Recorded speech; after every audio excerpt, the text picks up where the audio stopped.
এই গজল ছোট্ট করে পরিবেশন করে শোনাবো কবি ছন্দের মাধ্যমে লিখছে দেখো মুস্তাফা মুস্তাফা মুস্তাফা মুস্তাফা মুস্তাফা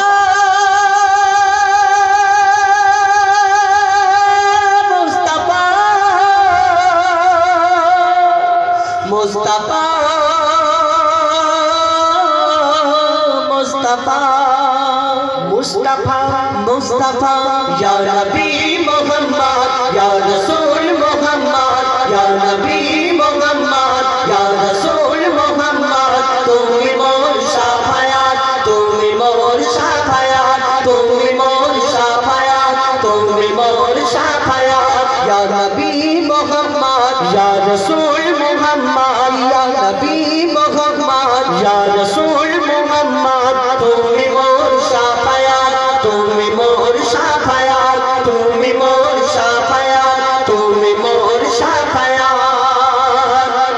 पहले दीदार एक बार তোমাকে খোদার কসম पहले दीदार एक बार তোমাকে খোদার কসম কলিজার কোন দিয়ে তখন ধোয়াবো তোমার কদম पहले दीदार एक बार তোমাকে খোদার কসম কলিজার কোন দিয়ে তখন ধোয়াবো তোমার কদম ওইজ করনি দেখেনি ভাঙে ইশকে সফল রাত ওইজ করনি দেখেনি ভাঙে ইশকে সফল রাত তুমি মোর শাফায়াত তুমি মোর শাফায়াত তুমি মোর শাফায়াত তুমি মোর শাফায়াত ইয়া নবী মুহাম্মদ ইয়া রাসূল মুহাম্মদ ইয়া নবী মুহাম্মদ ইয়া রাসূল মুহাম্মদ তুমি মোর শাফায়াত তুমি মোর শাফায়াত তুমি মোর শাফায়াত তুমি মোর শাফায়াত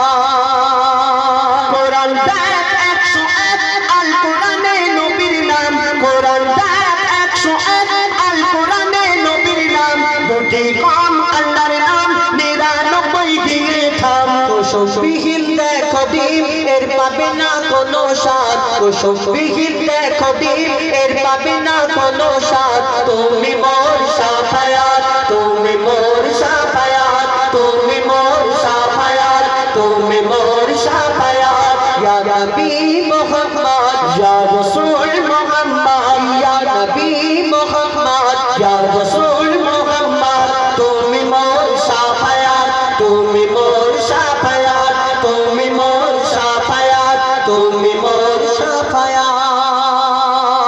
कमली वाला तू मेरा मार बे में का दिया कमली वाला तू मेरा मार बे में का दिया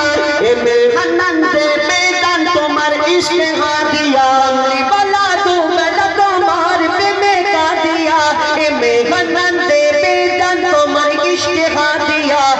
तोरे आछो जुड़े আমার ইমানি দৌলত অন্তরে আছো জুড়ে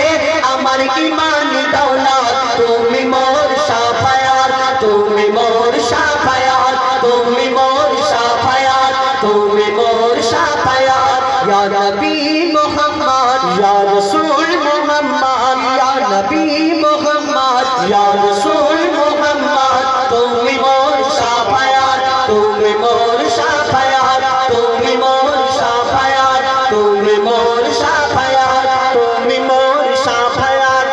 ইয়া নবী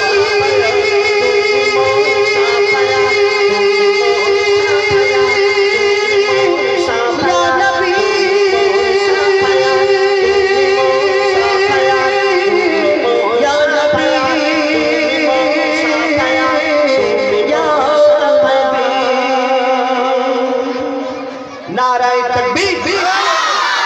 नाराए तकबीर মাশাআল্লাহ আমাদের একটা গজল ফরমাইশ করা হয়েছে যদি আপনারা বলেন সেই গজলটা গাইবো গজলটি হলো মায়ের সম্মান বেশি না বাপের সম্মান বেশি গাইবো কি হ্যাঁ ঠিক আছে গাইবো হুজুর এই গজলটা একটু অন্য ধরনের ওই কারণে আমরা সবচেয়ে বিশেষ করে কালে রাইডের মতো জায়গা তো আর কালামেরটা কথা বললো এর আগে আমরা কোনোদিন জীবনে কোনো অনুষ্ঠানের জন্য দুবারা কারোকে বলি না যে আপনাদের অনুষ্ঠানে গেলে আমাকে বললেন না, বা আমরা আপনাদের অনুষ্ঠানে আবার আসবো,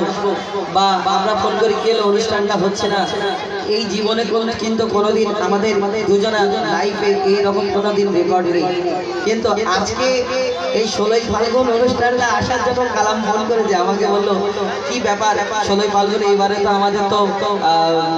ওই জায়গায় যাবো না, আমরা যে মানে যে জায়গায় যাই ওইখানে তো আমরা ফাঁকা থাকবো, তাহলে কি করা হবে? আমি বললাম ঠিক আছে দেখো। তো হুসাইন ভাইকে ফোন করেছে আমার বন্ধু আবুল কালাম যে আমরা যাব, আমরা অনেকদিন থেকে আশাই ছিলাম যে কবে।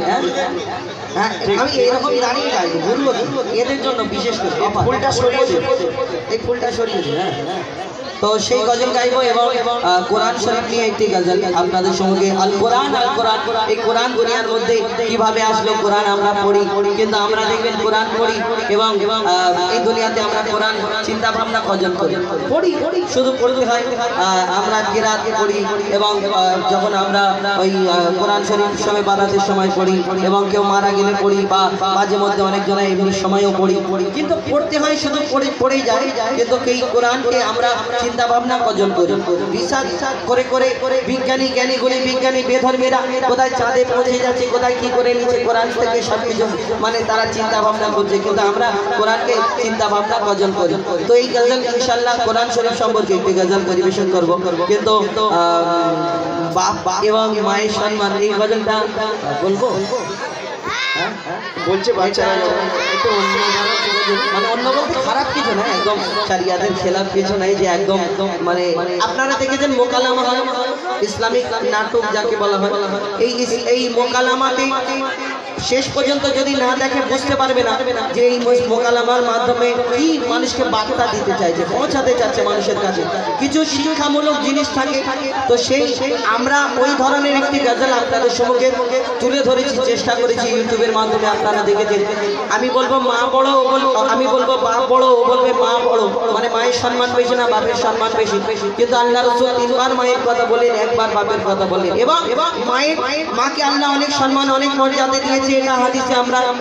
দেখেছি এবং মাওলানা সাহেবদের মুখ থেকে শুনেছি। কিন্তু তার সত্ত্বেও আমরা ঝগড়া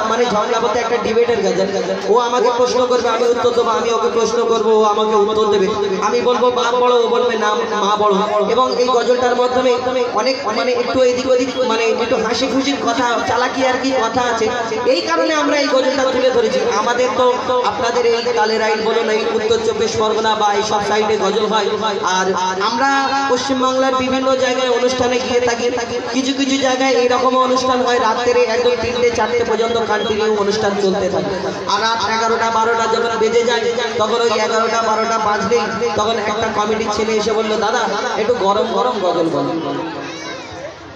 হ্যালো, আমরা